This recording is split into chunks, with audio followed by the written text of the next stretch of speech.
Got it on tape. Yeah. Oh man! I gotta tell you though, like the Allison Scagliotti for Cassie movement, like on top of that, I mean, yeah, as we just discussed, is like it's very seriously about like proving to the studios that we want to have an aspect of our casting, but it is also essentially a huge fan base for you, and we literally are available if you need us apparently for anything, because people are always going like, does Allison need anyone to like fucking like do her laundry or drive her car somewhere for detailing? Good heavens, no! I am an independent lady. That's I like doing my own laundry. Damn you, fans! Fans are amazing. Here's our last question before we take them from the fans.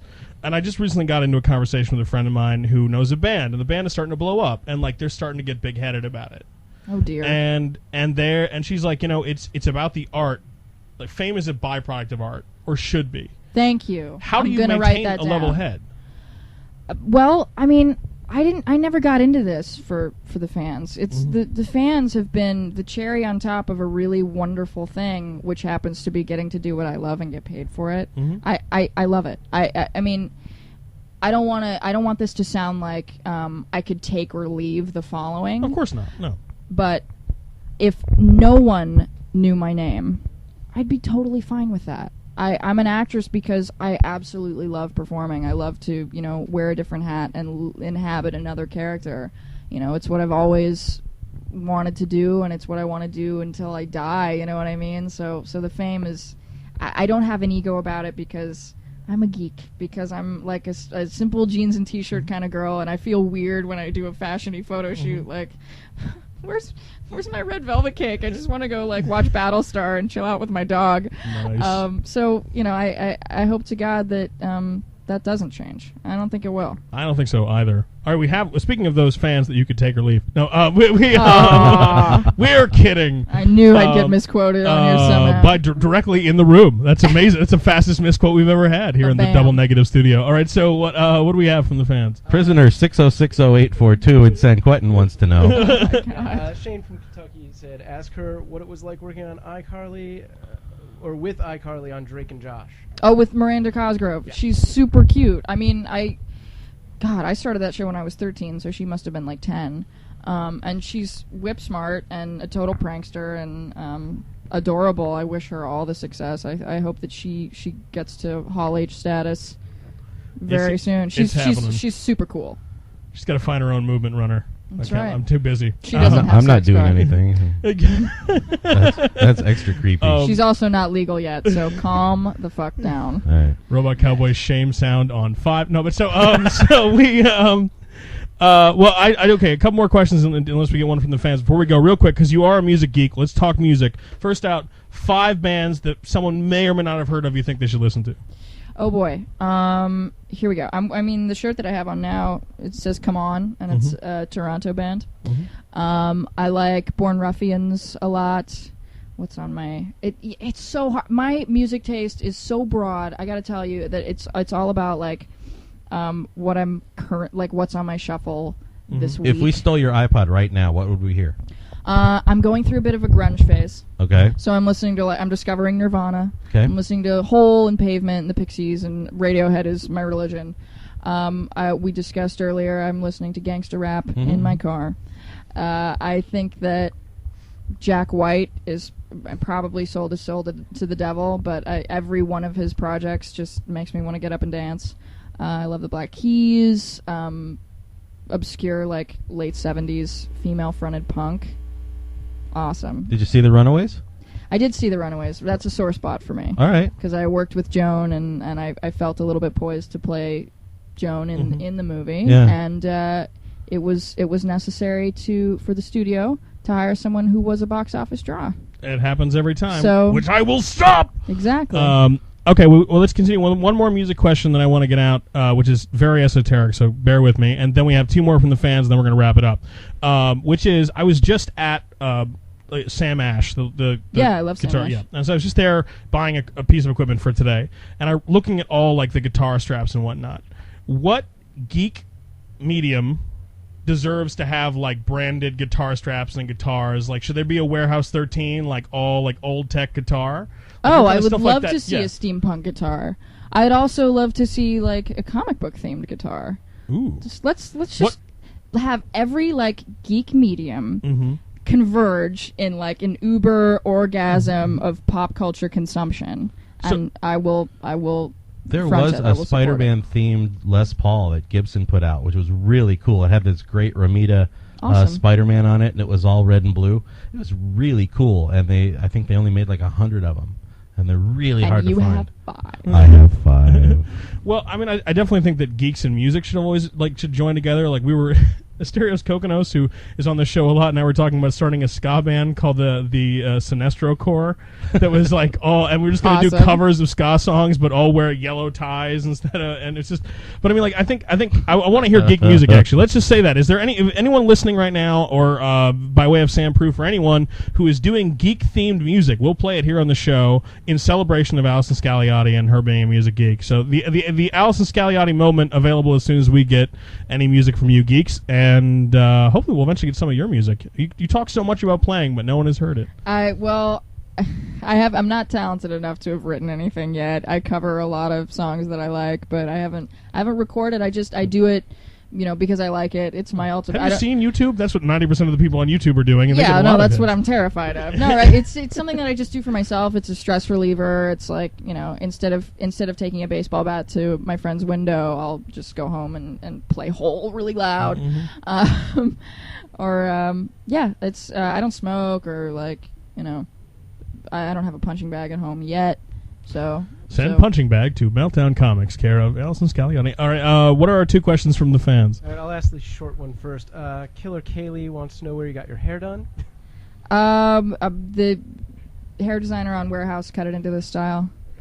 And Brandon asked, and this touches on an article that Sax wrote for Geekscape, are there any other shows you would want to do a crossover with? A crossover specifically, or just Yeah. like guest on as an actress? Specifically said Flintstones. crossover. Crossover. We'll take guest on at the farthest extent if you can't Okay. give us crossover. MASH? Crossover. She's Say been MASH. off the air for a long time, Tim. Sorry. Can you tell me what year it is? Well, Nixon's president. Oh. I've been telling a lot of kids to get off my lawn. I think Remember- you got to take him away. Yeah, well, he has to go uphill both ways to get to the radio studio every time. Oh my goodness. We gotta take a break. I made a boo-boo. Poor Tim. All right, It's okay. so warm in here. He's just lost all. It's gone. All right, so I think. Well, it's come back. Oh, sorry. Don't die, Sorry. Tim. What? Mixing Warehouse with another show is tough because we do work with supernatural elements. But I think it would be cool to. I mean, I'd love to see Alphas make it to air. Alphas is Sci-Fi's new superhero pilot, and I think it would be cool to hang out with David Strathairn. I'm gonna cut that so that you said Alf. Robot Cowboy, take the controls away from him again. Ow! Ow! However, I would like to because it's a puppet, so clearly it's available to be put back on. I would like an Alf either crossover with Warehouse 13. As a matter of fact, can we Gordon have Shumway? we have Alf in the warehouse. Really? He's in a coffin. Okay, no wait, hold on. That's not the thing in the crossover where something wakes up in a box and Neil says, "Is that the original?" No, I know And we're exactly what's in that box. Okay, but we can't know. We can't say its name, or Okay. else it will wake up and it'll start spinning and it'll get angry and we It's can't. Gilbert Godfrey. Almost. Yeah. Gilbert Godfrey could play what's in the box in the adaptation, but I can't. I mean, I can't say its name. All right. So Awesome. Good. I love things that the fans have put together themselves. Send your responses to. Okay, so I wrote 10 crossovers for Geekscape for Warehouse 13. And of them, the most popular that came back was Fringe. Everyone wants it, which is like 2 different That makes networks. sense. Yeah.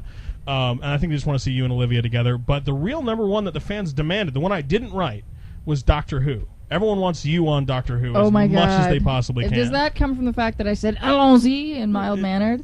All right, I have a confession to make, and I may start a fire, but it's okay. I have never seen an episode of Doctor Who. But before you start crying, I didn't. I've taken 3 semesters of French, but I didn't know that allons-y was specifically a Doctor Who reference. So Derek Hughes, who wrote the episode, sent me a YouTube video that was 12 minutes long, and it was a compilation of David Tennant saying that line over and over again in different episodes. I watched all of it, and I went, okay, I think I'm prepared to say this one line, Derek. Yeah, it was. I've never seen Doctor Who. I'm sorry. No, don't worry. Send your Doctor Who box sets to Allison Scagliotti, care of Meltdown Care Comics. Of Meltdown Comics. No, so we actually Derek's going to be on our show. We're doing the Salute to Geek Writing here on the 27th at Meltdown. If you happen to be hearing this before the 27th of the month, and him and his writing partner and some folks from Fringe and some folks from all over are going to be here talking about geek writing. Sounds like another seminar for Allison Scagliotti's employment. That's right. It'd be a good time for you to come. If I wasn't going to be in Memphis, Yeah. I would totally come shill around for the writers of other shows. Would you send us a message? I would absolutely send a message. We'll play it. We'll play it right there. We'll play a video message from you if we can get it. Now, what are you doing in Memphis? And we should talk briefly because we want to plug you before you go. But like, what about Loser Take All? That's what I'm doing in Memphis. All right, cool. Losers Take All is a little indie movie about punk rock in 1986. I know it's a stretch, but I'm trying to expand my wheelhouse. It's directed by the guy who did Pray for Rock and Roll with Gina Gershon, and it's starring Kyle Gallner from the Nightmare on Elm Street remake and a whole slew of other movies. And Veronica Mars, which is probably more of an acceptable reference than the new Nightmare on Elm Street. It's cool. Did I just exonerate myself? Yeah, it was good. Although poor Sam Baer, the director, who was really, really sweet guy and did not deserve that. Yeah. You know, I talked to him candidly, by the way, Sam, the director of that, and he said, like, I wanted to make it essentially what Inception was. And he goes, Aww. and they were like, nah, no one wants that. Oh, poor old rock and roll director. Sam. Yeah. Once again, the trombone sound, Robot Cowboy. Thank you. All right, so Well done. It was a little pitchy, but well done. What else can we see you in and where? Give us the whole spiel. So far, all I have lined up between now and season 3 is Losers Take All, but hopefully Hack Slash, Rogue Pictures, if you're listening, and you better be listening. This man has been working hard. Damn straight. I'm gonna go kick around New York for a few months and just sort of get my feet wet out there, and then season 3, we haven't gotten the official word on a pickup yet, but it would be really silly if we didn't come back for season 3. Yes, goodness knows there's very little chance of sci-fi farscaping all over your show and cutting it in the middle of its success. So farscaping all over. Yeah, it's happened before, but that's it won't so here. Not Hall H. All right, so check out Allison on Warehouse 13, currently running on the Sci-Fi Channel and on Hulu and on sci-fi, syfy.com. And also see a lot about her on AllisonScag4Cassie.com, which is our site. What else do you got for me, Tim? You're looking at me like I should. Let's wrap it up. We're good. So you've been listening to the Fandom Planet. We are Powers Carr. I'm Sax Carr. I'm Tim Powers. Thanks again for tuning in. Thanks to Meltdown for hosting the show. Thanks to Sam Proof and his fans for coming out and checking everything out. Thanks to Robot Cowboy for the excellent service. Thanks for nothing, Robot Cowboy. That's right. And try the veal. It's excellent. That's right. And we are Powers Carr again. Put on your astronaut pants because we're about to rock it. See you guys next time. Bye.